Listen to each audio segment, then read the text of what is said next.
2023 সালের সেপ্টেম্বর মাসে NDA government led by prime minister Modi 106তম কনস্টিটিউশন অ্যামেন্ডমেন্ট বিল পার্লামেন্ট থেকে পাশ করে। এই বিলের নাম দেওয়া হয় নারী শক্তি বন্দনা অধিনিয়ম। এই বিল অনুযায়ী এবার থেকে লোকসভা এবং স্টেট লেজিসলেটিভ অ্যাসেম্বলি অর্থাৎ বিধানসভা টোটাল যে সিট আছে তার 1/3 অর্থাৎ 33% মহিলাদের জন্য এক্সক্লুসিভলি রিজার্ভ করা।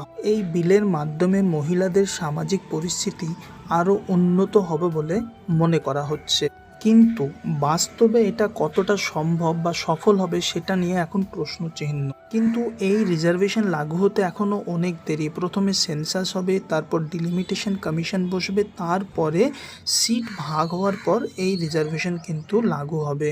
পঞ্চায়েত ও মিউনিসিপ্যালিটি অলরেডি 1/3 সিট মহিলাদের জন্য রিজার্ভ করা হয়, কিন্তু তাতে কি বাস্তবে মহিলাদের কোনো উন্নতি হয়েছে বলে মনে করা হয়? দেখা যাক এই বিলে কতটা